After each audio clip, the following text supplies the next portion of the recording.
अधिकार हक्काचा नाही कुणाच्या बापाचा माहितीचा अधिकाराची मोडतोड करणाऱ्या सरकारचा माहितीच्या अधिकारावर गदा सहन करणार नाही, नागरिकांचा एल्गार. सरकार विरोधात जोरदार घोषणाबाजी. नियमावली 2026 तात्काळ रद्द करण्याची मागणी. महाराष्ट्र शासनानं जाहीर केलेल्या महाराष्ट्र माहितीचा अधिकार नियमावली 2026 विरोधात सोमवारी अहिल्यानगरातील महात्मा गांधी पुतळा, वाडिया पार्क येथे सामाजिक कार्यकर्ते, माहिती अधिकार कार्यकर्ते आणि विविध संघटनांच्या प्रतिनिधींनी आक्रमक निषेध आंदोलन करत सरकार विरोधात जोरदार घोषणाबाजी केली. नव्या नियमांमुळे माहितीचा अधिकार कायद्याचे मूळ स्वरूप धोक्यात येत असून नागरिकांच्या घटनात्मक अधिकारांवर गदा आणण्याचा प्रयत्न सुरू असल्याचा आरोप आंदोलनकर्त्यांनी केला. आंदोलनादरम्यान वक्त्यांनी सांगितले की माहितीचा अधिकार हा भ्रष्टाचाराविरोधातील सामान्य नागरिकांच्या हातातील सर्वात प्रभावी कायदेशीर शस्त्र आहे. या कायद्याच्या माध्यमातून अनेक घोटाळे, अनियमितता आणि सत्ताधाऱ्यांच्या मनमानी कारभाराचा पर्दाफाश झाला आहे. त्यामुळेच या कायद्याची धार बोठड करण्यासाठी नव्या नियमांच्या माध्यमातून नागरिकांवर अनावश्यक निर्बंध लादले जात असल्याचा आरोप करण्यात आला. नवीन नियमावलीतील अर्ज शुल्क,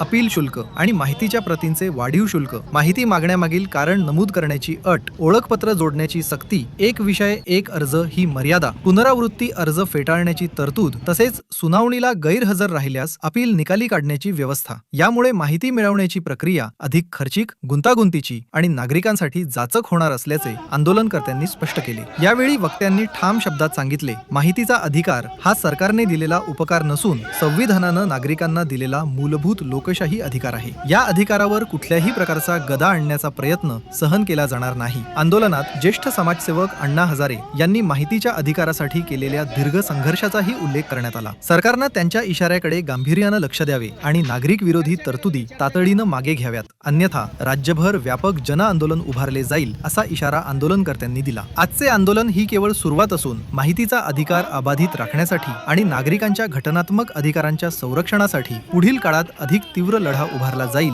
असा निर्धार यावेळी व्यक्त करण्यात आला. शासनानं महाराष्ट्र माहितीचा अधिकार नियमावली 2026 मधील नागरिक विरोधी तरतुदी तात्काळ रद्द करून माहितीचा अधिकार कायद्याचे मूळ स्वरूप कायम ठेवावे अशी एकमुखी मागणी करण्यात आली. आंदोलनात ॲडव्होकेट श्याम आसावा, अशोक सब्बन, शाकीर शेख, भैरवनाथ वाकरे, सुहास मुळे, ॲडव्होकेट सुरेश लगड, ॲडव्होकेट प्रांजल मुनोत, निलेश मुधिगोंडा, दीपक तलरेजा, तुलसीभाई पालीवाल, सतीश कांबळे, जालिंदर बोरुडे, अल्ताफ शेख, नितीन आव्हाड, ॲडव्होकेट संतोष भोसे, संजय झिंजे, राम धोत्रे, तुषार सोनवणे यांच्यासह विविध सामाजिक संघटनांचे पदाधिकारी व नागरिक मोठ्या संख्येनं उपस्थित होते. देशाला स्वातंत्र्य मिळाल्याबरोबर या देशामध्ये माहितीचा अधिकार येणं अपेक्षित होतं. ब्रिटिशांना या देशाची लूट करायची होती. ही लूट करण्यासाठी गोपनीयतेचा कायदा त्यांनी आणला. 6 पानांचा हा कायदा आजही आपल्या मानगुटीवर बसलेला आहे. आज संपूर्ण प्रशासनामध्ये पारदर्शकपणे राज्य कारभारात नागरिकांना थेट हस्तक्षेप करण्यासाठी माहितीच्या अधिकाराचा कायदा अत्यंत सक्षम असा कायदा आहे. पण गेल्या अनेक वर्षापासून सातत्यानं हे सरकार या माहितीच्या अधिकाराची शक्ती कमी करण्याचं काम करत आहे. सध्या सुद्धा या कायद्यामध्ये मोडतोड करून अनेक नवे नियम लादून नागरिकांना माहिती कशी नाकारली जाईल याच्यावरती मोठ्या प्रमाणावर विचार करत आहे. तसा कायदा जनतेचं मत विचारात न घेता करीत आहे. याला निषेध करण्यासाठी आज या ठिकाणी आंदोलन करण्यात आलेलं आहे. संपूर्ण राज्य कारभारामध्ये थेट नागरिकांना सहभाग देणारा हा एकमेव कायदा आहे. हा क्रांतिकारी कायदा आहे. प्रत्येक कायदा संसद करत असते, लोकसभा करत असते, विधानसभा करत असते, त्याची अंमलबजावणी प्रशासन करत असते. हा एकमेव कायदा आहे. कायदा जरी संसदेने केला असला तरी याची अंमलबजावणी आम जनता करत असते आणि याचं पालन मात्र शासन प्रशासन करत असते. त्यामुळे हा क्रांतिकारी कायदा पूर्ण स्वरूपात जनतेच्या हातात असावा या मागणीसाठी आज या ठिकाणी आंदोलन उभं करण्यात आलेलं आहे. जर सरकारने ऐकलं नाही ते आंदोलन याहीपेक्षा अधिक तीव्र केलं जाईल. माहितीचा अधिकार कायदा आल्यापासून महाराष्ट्र हे देशात एकमेव राज्य असं आहे की सगळ्यात जास्त वापर माहितीच्या अधिकाराचा महाराष्ट्रात झाला. आज सामान्य जनता सुद्धा सरकारी कार्यालयात आपलेली अडकलेली कामं किंवा फाईल असेल तर केवळ या कायद्या अंतर्गत अर्ज दिला की त्याचं काम होत होतं. लोक जागरूक होऊन सरकारच्या कामाचा हिशोब मागत होते. 12 जून 2026 रोजी या महाराष्ट्र सरकारने एक नियमावली आणली आणि संपूर्णपणे हा कायदा मरणासन्न केलेला आहे. हा कायदा या नियमावलीने इतका क्लिष्ट आणि किचकट केला की पूर्वी एक अडाणी माणूस सुद्धा या कायद्याचा वापर करून प्रश्न सोडवू शकत होता. आज या कायद्यात शुल्क वाढवले, प्रक्रिया क्लिष्ट केली सर्वात महत्वाची गोष्ट की पूर्वी या कायद्यात माहिती कोणत्या कारणासाठी लागत आहे याचा कुठलाही तपशील द्यायची गरज नव्हती. आज तुम्हाला सरकारने बंधन केलं की तुम्हाला माहिती कशासाठी पाहिजे त्याचं कारण देणं बंधनकारक केलं. अर्जदाराला आपलं ओळखपत्र या अर्जाबरोबर जोडणं बंधनकारक केलं. ओळखपत्र जोडल्यामुळे या प्रत्येक अर्जदाराची खाजगी माहिती संबंधितांना कळणार आहे. पर्यायाने त्या अर्जदारांवर दबाव तंत्राचा वापर होईल. कारण जर सरकारने मागितली तर त्या कार्यालयाला कळणार आहे की हा व्यक्ती ही माहिती कशासाठी वापरणार आहे आणि मग आपल्या विरुद्ध त्या माहितीचा वापर होऊ नये या पद्धतीनेच अर्जदारांना माहिती दिली जाईल. या पद्धतीच्या अनेक तरतुदी केल्या.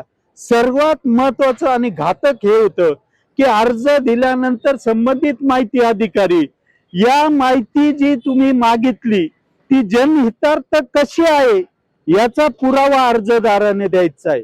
स्पष्ट सांगितलं की जनहितार्थ हे तोंडी सांगायचं नाही, त्याचा पुरावा द्यायचा.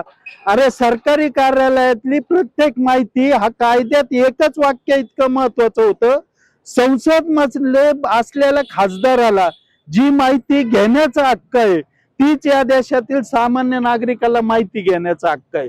आणि तुम्ही आता त्यांना कारण द्यायला लावणार. जो अपिलाची प्रक्रिया होती, अर्जाची प्रक्रिया होती, ती इतकी शुल्क वाढवले. त्यामुळे दोन गोष्टी लबाडक्या ते शुल्क वाढण्यात केल्या. एकीकडे नागरिकांना खर्चिक होईल अर्ज करणं, प्रक्रिया करणं, माहितीच्या कागदपत्रांचा शुल्क वाढवला. परंतु माहिती न दिल्यामुळे जी दंडाची तरतूद होती त्या दंडाच्या तरतूद मध्ये कोणतीही वाढ केलेली नाही. सर्वात महत्वाचं प्रक्रिया क्लिष्ट केल्यामुळे आज सामान्य माणूस वकिलाची मदत घेतल्याशिवाय या कायद्यात पुढे जाऊ शकत नाही.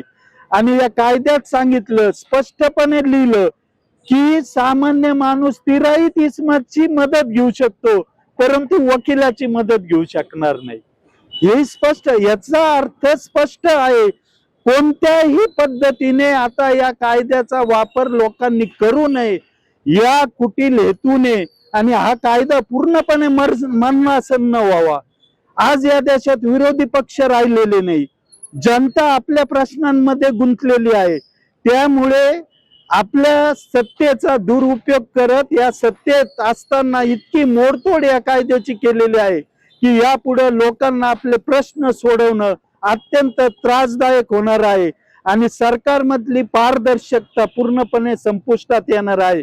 केवळ स्वतःचे भ्रष्टाचार उघडकीस येऊ नये म्हणून राज्य सरकारने हा कायदा केलेला आहे. त्यामुळे केलेल्या दुरुस्त्या मागे घ्याव्यात ही आपल्या माध्यमातून सरकारला या ठिकाणी मागणी करण्यात येत आहे.